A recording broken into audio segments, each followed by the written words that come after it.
మేడ్చల్ నియోజకవర్గంలో బీఆర్ఎస్ అభ్యర్థి కార్మిక శాఖ మంత్రి మల్లారెడ్డి ప్రచారం జోరందుకుంది. గుండ్ల పోచంపల్లి మున్సిపల్ పరిధిలో మల్లారెడ్డి రోడ్ షో నిర్వహించారు. దారి పొడవునా అభివాదం తెలుపుతూ ముందుకు సాగారు. బీఆర్ఎస్ ప్రభుత్వంలో అన్ని స్కీమ్లేనని, కాంగ్రెస్ ప్రభుత్వంలో అన్ని స్కామ్లేని మంత్రి మండిపడ్డారు.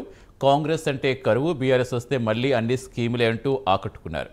బంజారాహిల్స్, జూబ్లీహిల్స్ ధీటుగా గుండ్ల పోచంపల్లిని అభివృద్ధి చేస్తారని చెప్పారు.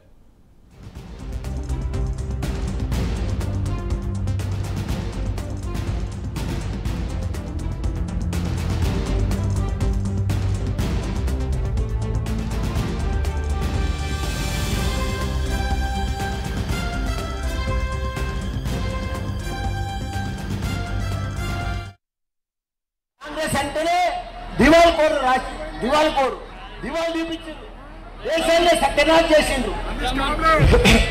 రైతుల ఇలా మన దగ్గర పంట ఇక్కడ సిద్దిపేటకి పోతే దాన్ని ఒడ్లే ఒట్లు ఏ రోడ్ల చూసినా, ఏ రైస్ మిల్ల చూసినా మనకు 46,000 చెరువులు అక్క. 46 చెరువులు కూడా జూన్ నెల, మే నెల కలకలలాడుతున్నాయి, గలగలలాడుతున్నాయి. నీళ్లు చూస్తాం అక్క, ఇట్లా మన జీవితంలో చూడలే, కాంగ్రెస్ ప్రభుత్వంలో ఎప్పుడు చూడలే.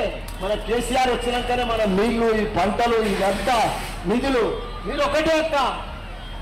మన కేసీఆర్ని 3సారి గెలిపించుకోవాలి.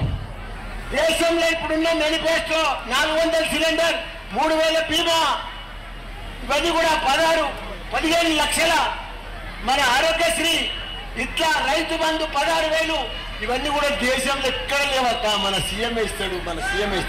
కాంగ్రెస్ అంటేనే దివాళకోరు దివాళ చూపించారు.